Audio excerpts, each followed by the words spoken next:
నేను 6 interviews attend అయ్యాను sir. Institute నుంచి 6 టు 7 బయట నుంచి చాలా 5 20 ప్లస్ సెగ్రో సాఫ్ట్వేర్ కమ్యూనికేషన్ నెక్స్ట్ రైనెక్స్ అది first of all running this organization thanks చెప్పాలనుకునే మా బావ mainframes technology only. After that added some another technologies. Initially I will like use an starting with mainframes. Now success my bro in la mainframes only. మా బావ నాకు ఎప్పుడు చెప్పేది ఎప్పుడు ఏదైనా టెక్నాలజీ నేర్చుకో అప్ టు డేట్ ఉందో దాని మీద ఫోకస్ చేయి. సో ఈ గైడ్ మీ అంటే ఎప్పుడు ఏ టెక్నాలజీ ఒకటి టెక్నాలజీ నేర్చుకో దాని మీద ఫోకస్ చేయి, దాని మీద అప్ టు డేట్ ఉందో ఏఐ కి రిలేటెడ్ నేర్చుకో.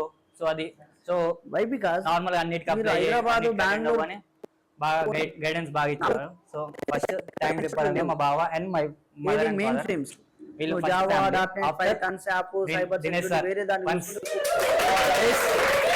సార్ ఇప్పుడు అనేటోడు నువ్వు అసలు ఇన్స్టిట్యూట్ రావు సార్ ప్రతి ఎంఎన్ డైలీ వస్తారు నేను రావను.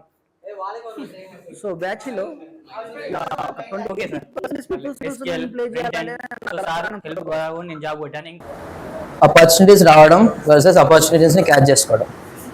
సో దాంట్లో మీరు కొంచెం కాన్సన్ట్రేట్ చేయాలి. ఇప్పుడు ఫ్రెషర్స్కి ఏముంటుంది, ఓన్లీ కమ్యూనికేషన్, టెక్నికల్ స్కిల్స్ అంటారు. కానీ నువ్వు కాన్ఫిడెంట్గా చెప్తే రాంగ్ ఆన్సర్ అయినా వాడు రాంగ్ అన్నాడు, వానికి కూడా తెలియదు అడిగేటానికి. ఫ్రెషర్లను అడిగేటోడు ఎవరుంటారు తెలుసా, ఎంబీఏ వాళ్ళు ఇట్లాంటి వాళ్ళు ఉంటారు. వాళ్ళకి ఏం తెలియదు, మీరు కాన్ఫిడెంట్గా చెప్తే అది ఆన్సర్ అయిపోద్ది అంతే. ఇంగ్లీషు, కాన్ఫిడెన్స్, ఈ రెండు కావాలంటే. ఫ్రెషర్కి ఏ లెవెల్ ఆఫ్ స్కిల్స్ ఉంటారు సార్? అంటే చాలా మంది మొదలనుకుంటారంటే మాకు స్ప్రింగ్ బూట్ అవ్వలేదు, హైబర్నెట్ అవ్వలేదు, మేము ఇంటర్వ్యూస్ పోము, మాకు అంతా కోర్స్ ఏదైనా ఇంటర్వ్యూస్ పోము అన్నారు. అంటే మీకు దానికి ఏం సజెషన్?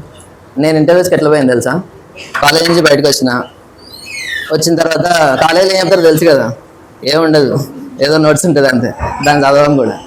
సో బయటకు వచ్చిన తర్వాత ఇంటర్వ్యూస్ అటెండ్ అవుతుంటే వాళ్ళు ఒక క్వశ్చన్ అడుగుతారు, ఆ క్వశ్చన్ ఇంటికి వచ్చి రాసుకుంటా, అది ప్రిపేర్ అవుతా. నెక్స్ట్ ఇంకోటి చెప్పలేదు కదా నేను ఇప్పుడు తరుణ్ ఎన్ని అన్నాడు ఇంటర్వ్యూస్, ఒక 20-30 అన్నాడు కదా మొత్తం కలిపి ఆల్ ఓవర్. నేను ఒక 200-300 అటెండ్ కావచ్చు అట్లా.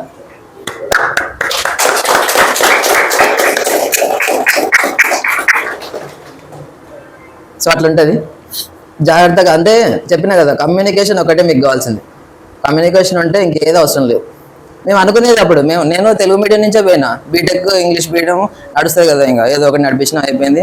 బయటకు వచ్చిన తర్వాత చాలా మంది అన్నారు ఇంగ్లీష్ మీడియం కాదు కదా, తెలుగు మీడియం కదా, మేము కూడా ఎట్లుంటుంది బయట బాగుండదు కదా, అది కదా ఇది కదా, ఏం ఉండదు, అంతొకటే.